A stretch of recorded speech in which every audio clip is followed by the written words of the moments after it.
নমস্কার বন্ধুরা, ঐশীস কিচেনে সবাইকে জানাই স্বাগত। প্রতিদিনের মতো আজও আমি একটা নতুন রেসিপি নিয়ে চলে এসেছি। আজ আমি দেখাবো পটল ভাজা। আপনারা এইভাবে বাড়িতে একবার পটল ভেজে খেয়ে দেখুন, এটা দিয়েই সব ভাত খেয়ে নেবেন। প্রথমে দেখুন আমি এখানে শিলনোড়া নিয়েছি। শিলনোড়ার আমি তলায় কাপড় পেতে নিয়েছি। তারপর পটলগুলোকে থেতো করে নেব। পটলের দানাগুলো আপনারা চাইলে ফেলে দিতে পারেন, আমি দানাগুলো ফেলবো না, কচি পটলের দানা তাই ফেলবো না। আর যদি দেখেন পটলের দানা শক্ত হয়ে গেছে তাহলে দানাগুলো এই সময় ফেলে দেবেন।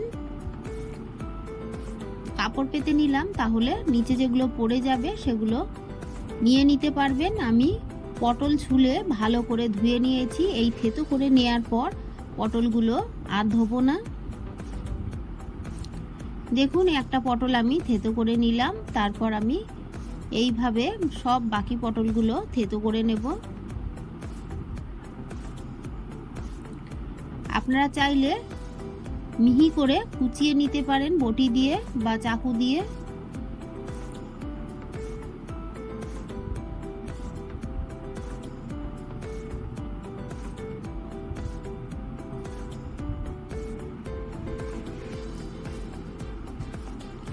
রেসিপিটি খুবই সহজ।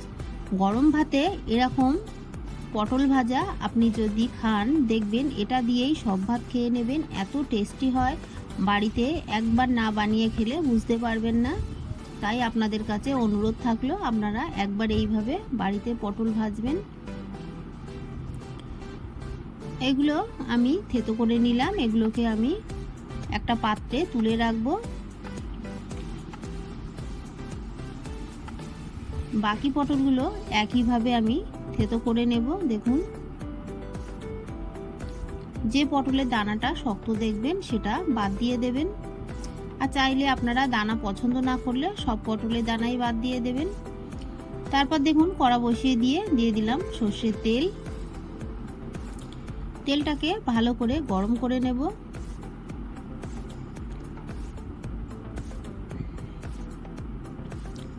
কড়ার গায়ে তেলটাকে ভালো করে লাগিয়ে নিলাম। তেলটা গরম হয়ে গেছে, দিয়ে দেব কালো জিরে। হাফ টিস্পুনের থেকেও কম আমি কালো জিরে দিলাম। ফোড়নটা একটু ভাজা হলে দিয়ে দেব থেতো করে রাখা রসুন। 10 থেকে 12 কোয়া রসুন আমি থেতো করে তারপর দিলাম। রসুনটাকে একটু ভেজে নেব।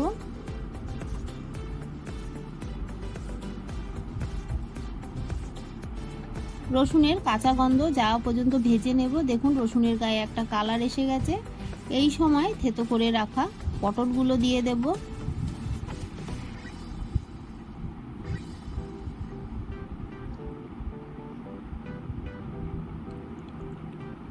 পটলগুলোকে দিয়ে আমি একটু নেড়ে নেব।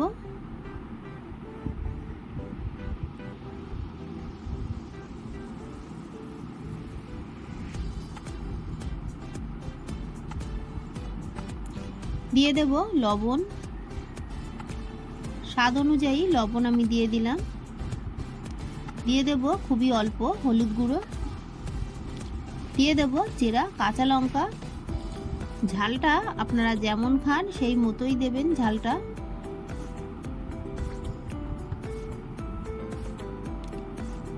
দিয়ে ভালো করে আবার নাড়তে থাকবো।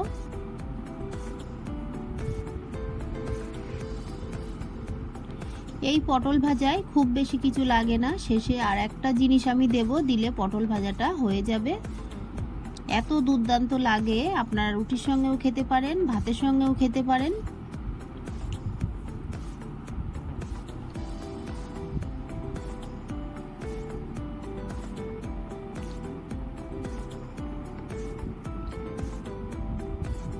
বেশ কিছুক্ষণ ধরে নেড়ে পটলটাকে আমি ভেজে নেব।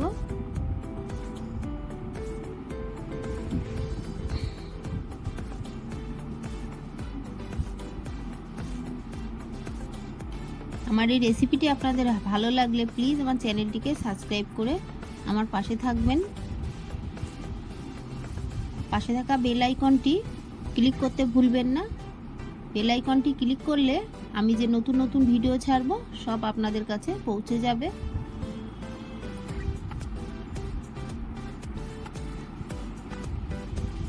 দেখুন ভালো করে আমি পটলটাকে ভাজা ভাজা করে নিলাম। তারপর এর মধ্যে দিয়ে দিলাম হাফ টিস্পুন চিনি। মিষ্টিটা আপনারা যদি খান তাহলে দেবেন, আর যারা খান না তারা দেবেন না। দিয়ে আবারও আমি কিছুক্ষণ নেড়ে পটলটাকে ভেজে নেব।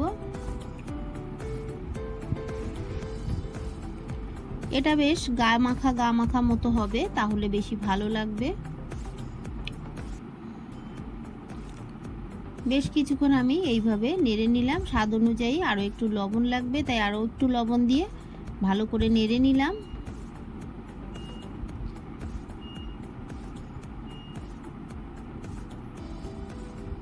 ঢাকা চাপা দিয়ে আমি আরও একটু রেখেছিলাম।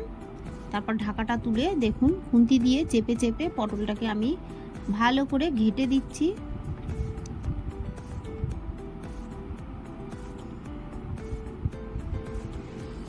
ফ্লেমটাকে আমি অফ করে দিয়েছি, আর পটলগুলোকে আমি অন্য পাত্রে তুলে নেব।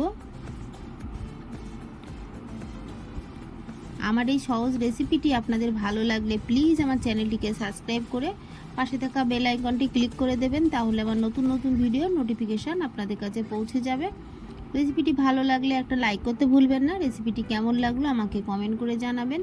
ভালো থাকবেন, সুস্থ থাকবেন, আবার দেখা হবে পরের ভিডিও। পুরো ভিডিওটা দেখার জন্য সবাইকে জানাই অসংখ্য অসংখ্য ধন্যবাদ। এইভাবে বাড়িতে পটল বানিয়ে আমাকে কেমন লাগে জানাবেন।